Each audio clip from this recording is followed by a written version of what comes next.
Riding with Brennan is now proudly sponsored by Michigan Biker Law. Michigan Biker Law is the only law firm that exclusively represents motorcyclists. They're there to pick you up if you go down. Brennan and Michigan Biker Law hope you will enjoy this episode of Riding with Brennan, and we will see you on the road. I think I'm seeing all red. 2 bullets in the gun, 1 shot to the head. I need a blank space. 'Cause everything is a threat, but I never back down, man. I'd rather be dead. I'm making love to fate. And she look better in bed. And I'ma rock this life till I take my last breath. I wanna. Hey guys, Brendan, Riding with Brendan again. I just feel like I just did this a minute ago. So, but another special, super special guest from overseas. I'm here with Bruce from God Squad from down under Australia. Thanks for coming on, man. Yeah, Thanks for g'day, coming Brendan. Hey, G'day, g'day. viewers. Hey, I gotta try some Aussie, Aussie, Aussie. Oi, oi, oi. Yeah, there it is. See, I always want to do that with a real Australian. So, thanks for coming on. Thanks for coming to visit. We had a good weekend riding around together. It's been great to meet you, hanging out. Sure did. I understand you come to the States fairly often for business stuff as a farmer. Yes. Which is funny because my podcast career started as a podcast about my farm. Yeah, cool. So, and evolved into the shit show you see before us. Yeah. So you're from, tell us your name, where you're from, how long you been in God Squad. Okay. I live in the state of New South Wales, so that's where Sydney's the capital. I live down south of there. I'm a farmer and a machinery business dealer. I've got a machinery business. We're about 200 miles north of Melbourne. Okay. So Melbourne's sort of down south, so we're actually closer to Melbourne. I'm part of Northern Vic God Squad chapter. I'm just coming up 5 years as a member, so I've been hanging around with the whole God Squad thing for about 8 years. But I've been in the ministry of outreach to the 1% Bike Club for over 30 years, but only the last 8 years associated with God Squad. Okay. Even so, I've known God Squad from way back 30 years ago, and we did talk to God Squad 30 years ago about becoming members, but it was just a little bit difficult and a different time in my life. So, been involved in ministry since I was in my 20s as a Christian ministry in the 1% scene. Okay. So we talked with Queensland and Australia, right? The Pacific. Pacific Executive There it is. Sorry, I forgot. the PE is who we come under. Okay. And Mardo is our president of the PE. So that's Pacific Exec, so that's Australia and New Zealand. New Zealand. I'm thinking Queensland. Queensland's in New Zealand. Queensland's a state. Yeah, I knew that. Not really, but all right, thanks. Exactly. My geography. It's okay. So, I sorry. get lost in America. You got way too many states to remember where they all are. I've lived here my whole life and I can't name them all. So I can get you close. Yeah. So when you do farm, you do cattle, right? Correct, your livestock, I guess. We run nearly 400 Angus cows. Okay. We have an AI program, and then we breed from them and sell them to the supermarkets or to the Japanese market, the grain-fed Japanese market, or to other feedlots. Okay. And then we run merino ewes that we for wool and for meat, and we cross them over with a British bred ram, like a South Suffolk, and to have sort of first cross. How many head of those? We run a couple of thousand of them, a couple of thousand merino ewes. Yeah. What kind of land do you have? We're down south, so we're in for Australia, we're in the good country, where it rains. Okay. Yes. So we run, by God's grace, we run 2,600 acres. Wow, man. In 2 properties, one further in Victoria and one in New South Wales. But my family have been farming in that area for 158 years.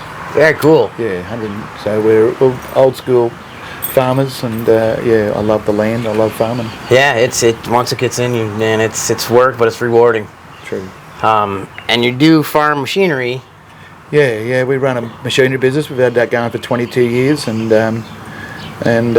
we import mainly, or nearly all at the moment. It's all US built equipment.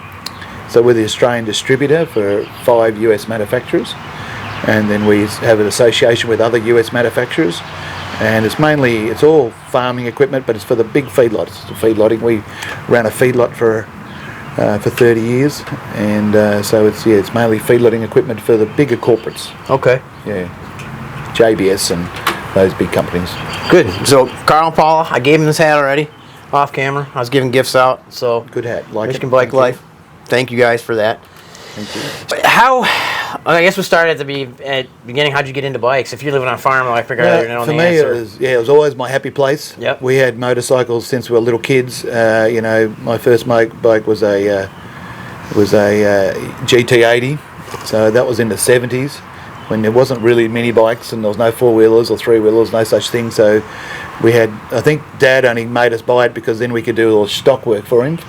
Sure. So, but me and my brother bought that little bike, and to me, my father we used to do a lot of work. It was very work orientated.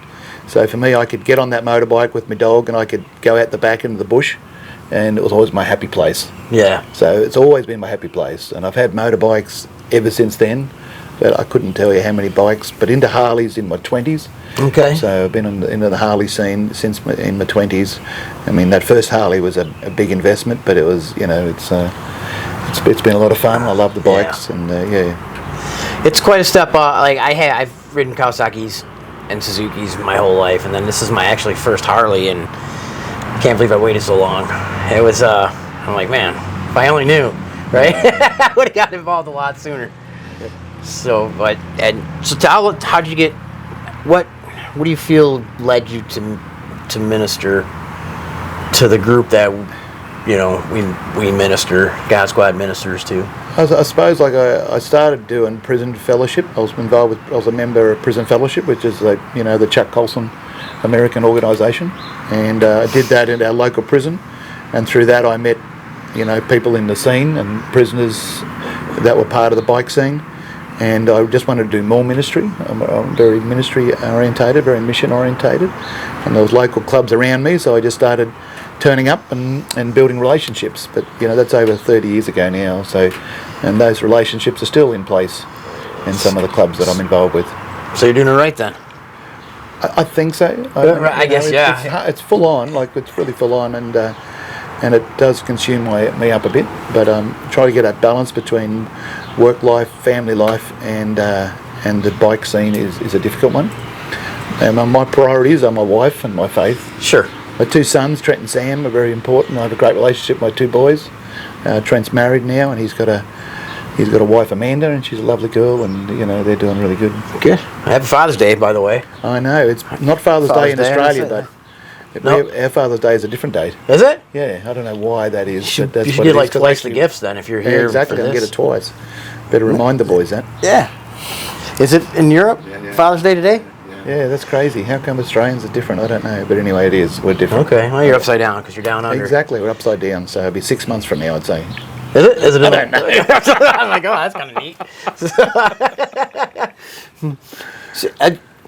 So where do you fly? Let's see. What route would you? I know you stopped and we talked for the other day. We're off in China and whatnot. But what route would they normally bring you? And I know it's ungodly. It is. Length of flow. Yeah, because when I live 400 miles from Sydney, so I got to catch a plane, my local airport to Sydney, and then I catch the plane. Normally it's to LA, and then you go from LA to the Midwest, Denver, or something like that is what I normally do. But by the time you do all that, and you're talking 25 to 30 hours. Say a whole day at least. Oh, more than that, yeah. Wow. It's a long trip. The main leg from Sydney to LA is about 14 and a half hours. Okay. Yeah, so that's the biggest leg. Man, I don't know if I could sit still in a tin can in the air that long. It's exhausting, yeah. Yeah, I bet, man. What do you think your greatest accomplishment is in God Squad so thus far? We've talked about some pretty cool stuff that you've done, and I know you can't go into too much detail. True, yeah. No, my greatest achievement, I suppose just building new relationships. I'm all about the relationships within the club scene. I've continued to just build on that and be purposeful with my ministry. I think I'm a fairly purposeful sort of guy, and just continuing to be there for them, and keep turning up, keep showing them you love them, trying to, we're lucky because I've got a farm. We'll get the local clubs to come and we'll do a big butcher up and we'll cut up a heap of meat and then we'll provide that for their Christmas parties. So that's fun. So they all love it that we we've provided all the meat for there, and we do that for more than one club, and, and they really enjoyed that, and it's been a bit of fun, Yeah. Get them out the farm, and we do the home butchering, and we do all these rolled roasts, and that's a bit of fun. But the relationships with the other God Squad guys is important to me too. I've got some very good friends in the scene, and I've ridden over in Europe and enjoyed their company, and they've come and stayed with me and ridden my bikes around Australia, and there's some great relationships there, and great encouragement that we can be there for each other. Because sometimes it's a lonely life, lonely ministry, because you are out of the in the scene, so you need to be able to be pulled back in and strengthened. Yeah. Because the bike scene pulls you out, and the God Squad members pull you back in, and that's an important. I think that's with my church as well. I'm involved with my church. I'm a leader in our local church, and to me that's an important part of it. For sure. And you need that strengthening, and so you need to be connected with the church. For sure. You've been 158 years farming the land you're on. Yep. So it's a family affair. Your wife, kids, all involved.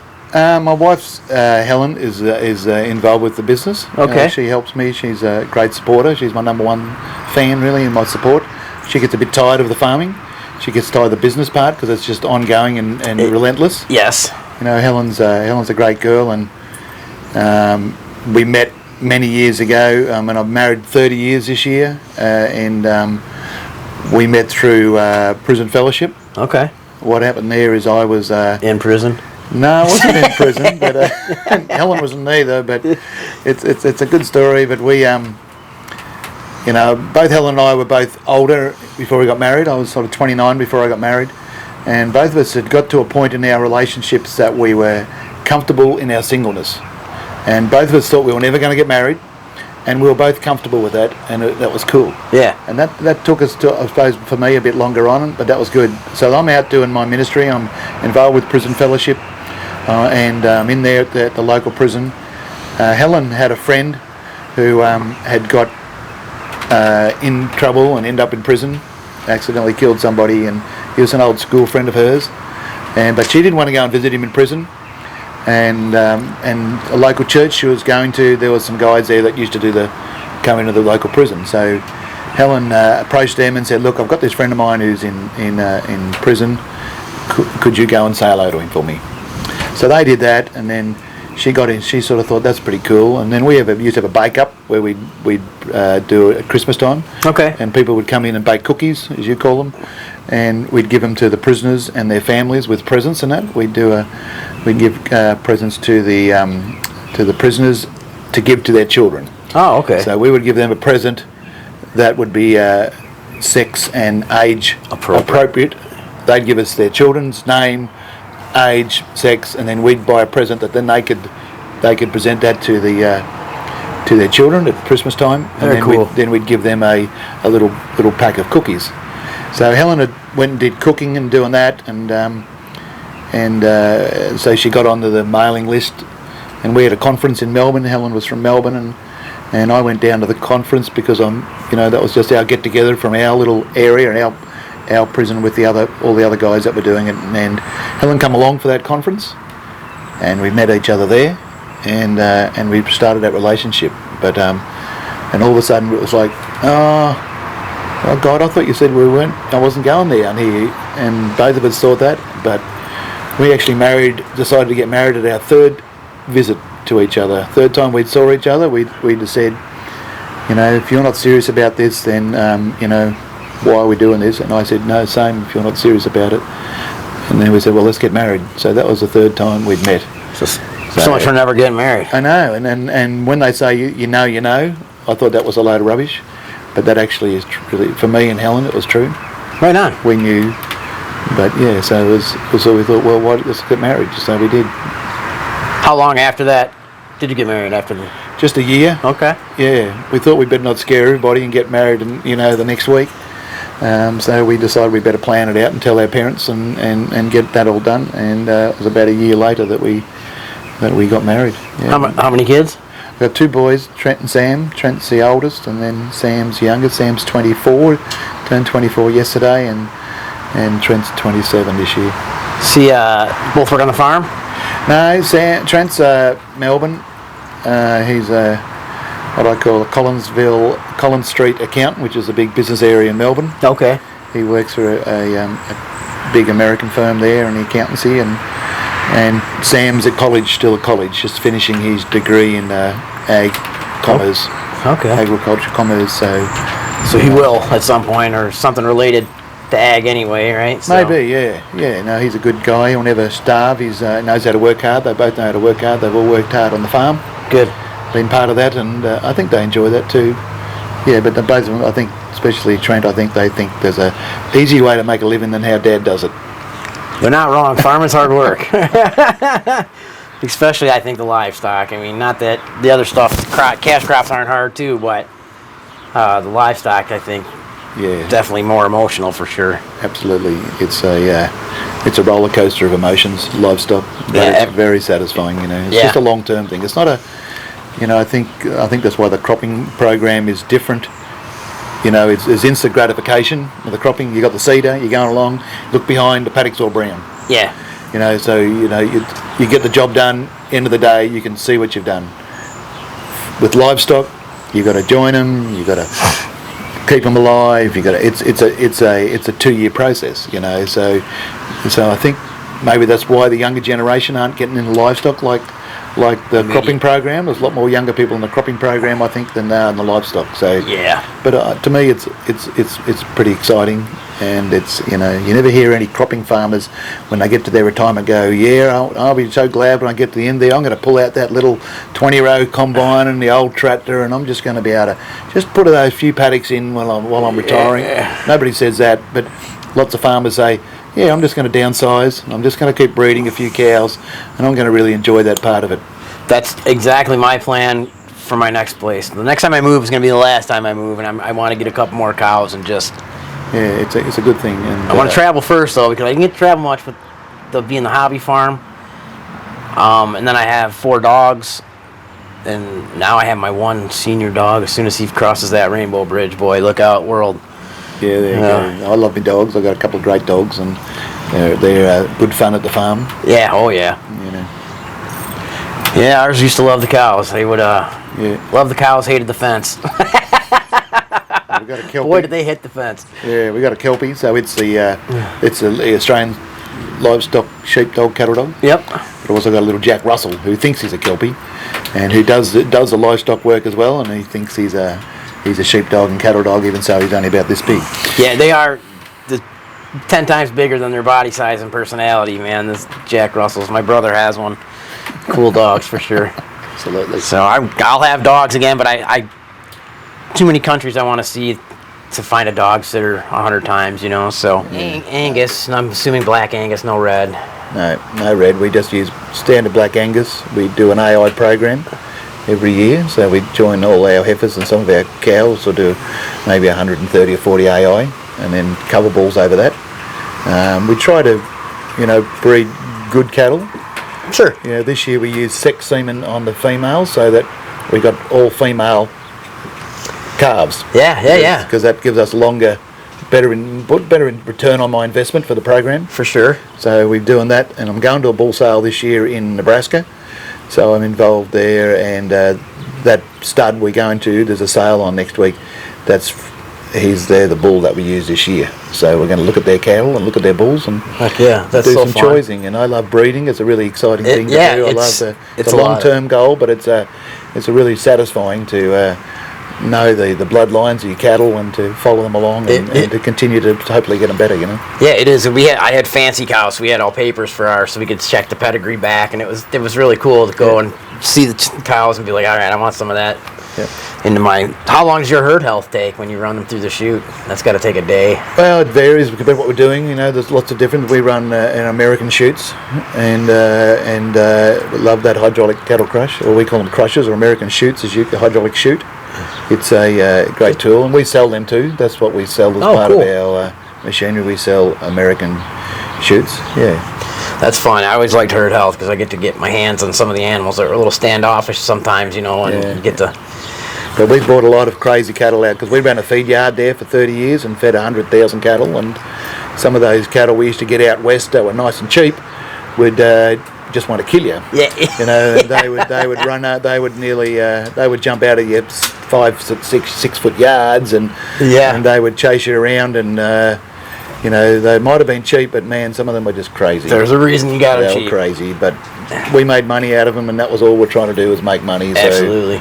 it's more about your purchase price when you trade cattle. We trade a lot of cattle, so that's the money making part of it. Yeah, I did roofs for my buddy, shingled roofs, and they gave me a cow for it, and they gave me a Deacon Hereford, and I was like, I'll take it and raise it for beef, and it was a good time. What bike? What's your daily driver for a bike? What's in your stable for that? I've got a really lovely bike. I've got a '92 Sturgis Evo, absolute original barn find sort of bike. You know, it still has it come out of the factory, and I like that original, and I like that old school bikes. That's my favourite bike to ride.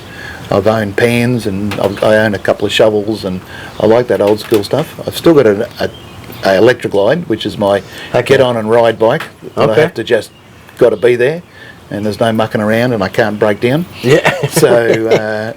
So that's always a good bike. So that's my long bike ride. You know, if I need to go to Sydney, 400 miles, you know, we'll do a lot of miles. Like, there's nothing for us to do 600 k's in a night. Okay, wow. You know, we'll do 600 k's. We'll ride 300 k's or clubhouse, and we'll turn around and ride home again. So we do a lot of k's, and so last night was right up your alley. It was big deal. It was. We must have done nearly 500-600 last night. Yesterday, I think. Yeah. For sure, and then you guys had to stop and load up a bike. And a guy broke down, so we were into fixing, helping people, and tried to help this young man get his bike going. He had trouble with his clutch and that, but eventually I said, mate, you need to ring your buddy, and we need to load this on the back of a pickup, because this ain't going. Yeah. And that's what we did. So then the deer incident, which me and Oops missed, I guess there was a big deer in the middle of the road, huh? And no, in Australia it's kangaroos. I was just going to ask, because I know in Ireland, Corky had told me it was sheep. Yeah. Here it's deer. What is it in Europe? Cats. Yeah? I almost aim for those. No, I'm just kidding. Cats, yeah, I can see that, taking your front tire. And. But yeah, kangaroos have a bad habit. We had our president, Glenn, hit a kangaroo just recently and come off. So he was okay. Good. But the kangaroo? No, the kangaroo wasn't so okay. But Glenn was, so that was a blessing, you know. Yeah. Phew, I can't imagine. These kangaroos they're sturdy, man. They're like they might as well be a deer. Oh, it's like a deer that hit the gym. Exactly. Some of them are taller than me, and I'm 6 foot, you know. So big animals. You've probably seen the video online, and it's one of the funniest things. I tear up laughing when I see it. That kangaroo has that guy's dog, and he runs up and squares up the kangaroo and hits him with a jab, and the kangaroo's like. It's one of the I have seen that. It's pretty funny. I can't. They'll beat you up. Man, no doubt about it. You corner a kangaroo, you know they will. They will seriously beat you up. Yeah, and I was just thinking the balls on that guy, man, to walk up and square up with that. We all love our dogs, I suppose. So we don't want to see a dog, because they'll kill a dog without too much trouble. Oh yeah, for sure. I bet. Yeah. I love drowning them. Oh yeah, I guess they would. Push them under the water and hold them down. Yeah, it'd be easy for them. I love doing that. It's their trick. Yeah, wow. I didn't think about that.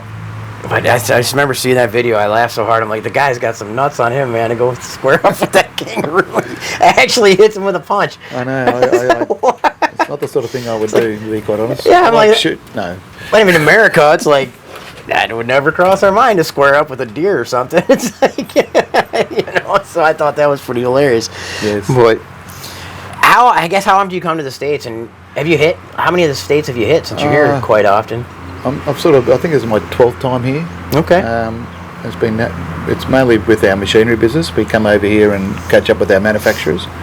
But I always manage to do a bit of a ride, or in the winter I might have a bit of a ski. I like snow skiing. I love snow skiing, so that's always been a bit of a fun thing to do with the family as well. So that's something you wouldn't expect from an Australian, right? Exactly, and there is snowfields near us, so I've always loved skiing. It's a getaway and escape from the farm, and and it's cool because Australia is so hot, and because I work on the farm, you're standing out in the heat for 6 months. So on my days off, I want to be cold. So I've had a bad habit of just going skiing or going up in the mountains in the summer. We had a condo up there years ago, and that was a lot of fun too, up in the snowfields. Okay. Yeah. But I snowboard, not ski so much. But I wouldn't expect you to snow ski. You water ski as well? A little bit, but it's the same thing. You're out in the sun. So on my day off, I don't want to go. I don't want to go and stand in the sun. So it's so much better to get cold for me. Yeah. So I guess a lot of people. I didn't even realize it until yesterday when I heard you talking about that there's snow in Australia in the mountains. Yeah. But I can't imagine it's nothing like America or Europe. But because we also ride horses. We wear saddles out because we were pen riding our feed yards. So we would spend a lot of time on a horse. okay. So we'd wear a saddle out. We would ride that much, and you'd have to rotate horses, and you're in the pens. Being a pen rider, because I did my own pen riding in my feed yard. So but you're doing that in the summer and standing in that heat and sitting in that heat on the horse day after day after day. You don't want to do that in your day off. So we did a lot of horse riding. Yeah. I mean, I love rodeos too. I love going to rodeos. Heck yeah. I really enjoy especially the American rodeo scene. It's really good. I've done PBRs in America, and I love all that. They're fun. And, yeah. I think that the rodeo PBR scene in America is exceptional, really, and that's nuts too. Yeah. Yeah, and what I really love about the PBRs and the rodeos is the prayers before the rodeos. Yep. There's some really amazing prayers that. I think it's real faith there, and we don't get that in Australia at our rodeos. No, and it's a pity really, because I think it's that recognition is really amazing. I think. Yeah, I would agree. To me, that seems odd because, I think we talked a little bit about is that the livestock it brings you closer with God. I mean, there's a lot of God in what you do as running livestock. You know what I mean? You see him working every way, and livestock, dead stock. So the whole dead stock is an emotional roller coaster. So you try to cope with that, and you try to make it better. And I really love my livestock, so I don't want them to die. So I'm always out there working hard to keep them alive and keep them healthy and all that sort of thing. So it's so when they do die, it's a bit personal. tragic. Yeah, it is personal. Yeah. And you want to be the best you can for them and do the best job. So it's hard work sometimes. Yes. It's really hard work. You're lucky with that much property. You don't have to do much hay. I used to have to do hay. Oh, we do a lot of hay. Do you do hay? Yeah, that's so miserable in the summer. We do. We do 1,000 tons of forage every year because our summers are very dry. So your problem here for your farmers and your graziers during the winter when there's no feed. For us, it's the middle of summer. So dry, nothing grows. Nothing grows. It's like the moon. It's like the moon, and we're in good country. So you've got to feed hay. You've got to make silage. We do pit silage and hay. Yeah. Okay. Yeah. So important part of it. I'm imagining you all round bale. No, we do a lot of squares actually. Do you? More than you guys do. Maybe because we freight a fair bit, and the squares freight a lot better than the rounds. But we'll still do a lot of rounds as well. Do a bit about 50-50. Okay. Yeah. Wow, man. I would not want to stack your square bales if you're doing 50-50. Yeah. We do a lot of square bales. First time I had square bales in my body, I was helping him out. His guy canceled. I think I was 42. He had the kick baler, and he was being a smart guy and decided to crank that speed up. So I caught one, and when I turned around, that thing was already there. Blew my hat off my head. Oh, he still makes fun of me for it, but it was funny. I gotta give it to him. We're not talking little squares, unfortunately. We're talking 8 by 4 by 3s. Okay, we're talking 8 by 4 by 3s. So 8 foot by 4 foot by 3 foot. So we used to do a lot of little squares. We do 14,000, 15,000 little squares when I was a young boy. That's kind of I'm talking about. We don't do them anymore. So do you have the big rake or it's almost like a boom, and it comes and pulls the square bales up and stacks them on stackers and that? Yeah. No, we just normally just go around and stack them ourselves. Okay. Yeah. We haven't got a stacker. Got the loader tractor. Yeah, we got a lot of loaders. Yeah. Okay. Man, I should shut up because if I come there, he's going to put me to work one of these days. Exactly. He's like, so this guy can farm a little, huh? Yeah. So, it sounds like you own a ton of bikes. How many bikes do you own? I don't know, 6 I suppose. I might have 6 bikes, but it's by God's grace really. But to me, they're a good investment, and I keep them well, and I look after them. They're all ridables. I don't have any bikes I don't ride. Nice. All my bikes are registered, and to me, I don't want to if I'm going to leave them in the shed, I might as well have a poster, So yeah, for me, it's a bit. They've got to be able to be rided, and I keep them all going. So that's a bit of a battle when you're running old shovels and pans and that. Yeah. What? If money's no object, what's your dream bike? Honestly, that Evo that I've got, that Yeah? Sturgis Evo, I've really wanted one of them for a long time. So it's pretty awesome to have what you always wanted. I suppose so. Yeah. Yeah. I mean, I when I was a young man, in that area in the early, late '80s, early '90s, when I was in the scene, to me that was the coolest bike. That was I thought it was the coolest Evo. Yeah. And so when this friend of mine who brought it in from America rang me up and told me I had one coming in, I said, just keep it for me and we'll have a good look. So it's a great bike. A lot of people say that's the last good motor Harley made was the Evo. Yeah, it was disappointing. I did crash it there when I first got it because we had a bad accident there a couple of years ago with my good friend Baz Porter got killed. I heard about that.